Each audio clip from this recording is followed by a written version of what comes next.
Hi, my name is Felix Frey. And I'm Marco Rajnica.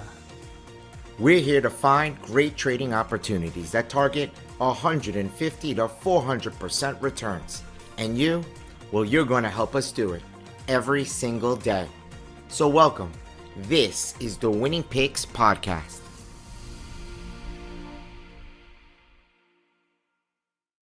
This podcast is for educational purposes only. Options Geek LLC is not a broker-dealer. Options Geek LLC, Felix Frey, and Marco Rajnica are not registered investment advisors. Keep in mind, options involve substantial risk and are not suitable for everyone. Please consult your own investment advisor before doing any trading. Make sure you read the full disclaimer at the end of this episode. Hello. What's going on, buddy? Good. How How are you you? doing, man? Good? Good. I'm doing well. What's going on today? What's A lot. EV market just names. doesn't EV names Okay. up, but market just doesn't want to go down, huh? It's trying to get that 400, I think. Yeah. The event, non-event. It was, if there are people, investors out there that are, rebalancing today, it sure doesn't feel like it. It sure, the market is super strong. The machines are out there buying. They just bid. There is no chance for things to sell.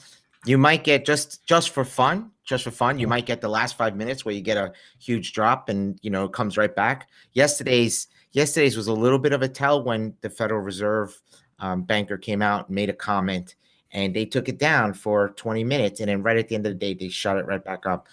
Sometimes that's a little bit of a tell. It's surprising. I'm surprised, but this is a strong tape.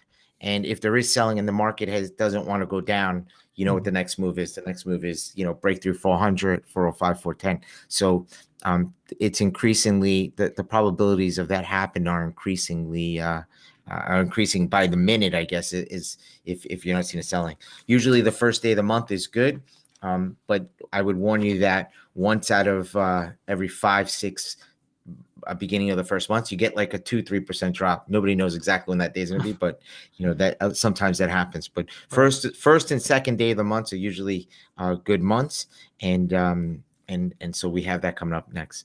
But cool. We have a 430 Biden coming out with this huge plan, EV. The talk, I guess the negative, that's the positive. The negative is that taxes, they're trying to find ways for us to pay for it. I don't know what that's going to do. Which side is the market going to think about first? It's going to think all this money coming in. Right now, they're buying the EV names, and they're buying this type of, they're buying the semis, they're buying the EV names, the whole ecosystem of EV. Tesla's up pretty good. And so we'll take a look at that in a minute. But where do we want to start? Should we go right into let's go right into it. ChargePoint? ChargePoint's Sure. ChargePoint is something that I see here picked up. Let's see here. ChargePoint. I saw this. I didn't really know the name too well, to be honest. But I see here, right when Biden's going to announce here, the stock is come off. But let's just take a look at the options first. So we have just in this week options, you have the 26 calls to 27 calls. So they're really lining up for tonight. It appears, and then you have sort of this coming up here, the 25s and 30s. So seeing a lot of activity here in front of this conversation. Let's take a look at the stock. And I didn't know this. They do charging stations, I would guess like a BLNK. So let's just take a look at BLNK. What BLNK is doing today, same thing. BLNK is BLNK. Can you see my screen okay? Yep. So BLNK is up significant today, up $3. Again, this is a big move down to really get people excited. I think they're going to want to see the 45 level. You want to recapture that 50-day. So this right into the name. Is it buy the rumor, sell the news type of thing, where tomorrow these things all retreat a little bit, or do they, is it something new that he says that they blast off? But this is BLNK. Again, charging stations, and then you got this ChargePoint today. I mean, this is some move here, right? You're talking about a Sure. $10, so it's likely a SPAC. Okay, slightly a SPAC. SPAC goes up here to 50, 10 to 50 in 2.5 months, and from 50 back to 20. So now they're starting to come back for it again. Again, I don't like this side of this. This could be classified as a mountain here. I don't like this side of the mountain. I don't like 500% or 400% moves, and then 80%, what is that? 30 over 60% pullbacks. It's not fun, right? It's not fun. Hmm. So this is had a big move to 28. A lot of call buyings in the morning here. It's pulled back a little bit. I'm a little wary of these names, and again, 100 vol names in this environment, unless we get back to the rah-rah days where this goes from 20 to 60, 70, you're going to get smoked. So I would be, it looks like this is sort of a tonight play. We'll see how over the next couple of days we'll see these blinks and charge points to see if this is something where they're going to start getting back in at these levels. I'm not entirely sure that that's the case. Okay, but they also so charge points. So that's one. But they also are buying puts, or it looks like there's a Ford, lot of right. trading here in Ford. We talked about this yesterday, and I know Ford is a big overrider. There's a lot of accounts that it's these big pension funds that own Ford, big institutional money on Ford, and they sell calls. So yesterday we saw some call buying, and we thought that perhaps it was someone that was buying back their short calls. Here we're starting to see more and more over the last week. Even last week we're talking about put buying in Ford, and so it's a little concerning whether buying, selling. When the activity in the puts start incorporating a lot of when the activity in the options board start incorporating a lot of puts, you should, people are thinking about that downside. So that's what it tells. At the very least, it's telling you that, like, you're seeing this play here. So this is, open interest 30,000 here. Is somebody getting out of the whole thing, or is some, getting out of this one, the 11s and the 10s, closing this position down, or is somebody who is long these puts now rolling them up, say 30,000 by 15,000, 1 by 2 up into the 11s. Okay, so let's see. I'm not getting up prices here. Let's see here if that works. There we go. So we got, where were we with the Aprils? Or was that June's. May's? June's. Okay, so in the June's we have, let's see here.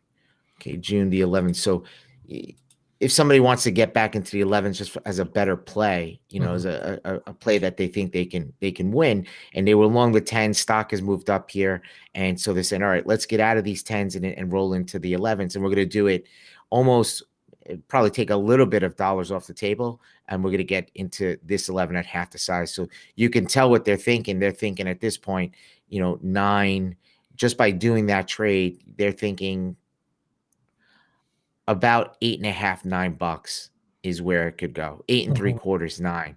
Okay. And you're thinking that because they start doing better. They start doing better with the 10s if it goes through 890. Okay. So if it goes through 890, they would have been better off owning 30,000 of these than owning 15,000 of these. Right. Okay. So anything between here 11 and 890, or 1090 and 890, let's call it 11 and 890, they're going to do better. Okay, they're going to gets below 890 and it goes to 7, they would have done better off by sticking with the 10s. So they're just giving them they're giving themselves a better opportunity to profit around 11 to let's call it 890. I see. Okay, so just keep that in mind there. So that's when people are shuffling. They've been wrong on the puts, but maybe they want to hedge, so they just move it up. It's very difficult to tell exactly what they've done here without going through the history. But I just saw this morning here. The spread's 20,000, and they were doing it all morning here, 29 cents. So they were, looks like on these, they might have been even buying them back, just looking at it. So they might have the reverse on, but we'd have to go check. So the 35, they look like they're buying these back. And let's just see if this is on the bid here. No, these are also on the offer. Okay, so I think it's the 1x2. I think that they traded it on the what it's offer, but these are so tight, penny wide, that if it moves, they pay the offer on one, and then the other one is also on the offer.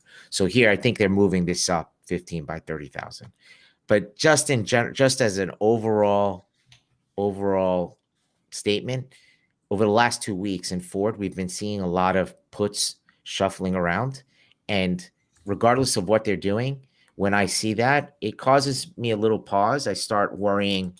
You know, you're seeing people focus on the downside, right? They're active on the downside. They're focusing. Sure, it could be selling, but it's a that focus on the downside makes me wonder why are they so focused on the downside, and a lot of activity there over the last 2 weeks. I'd be a little nervous on some of these names.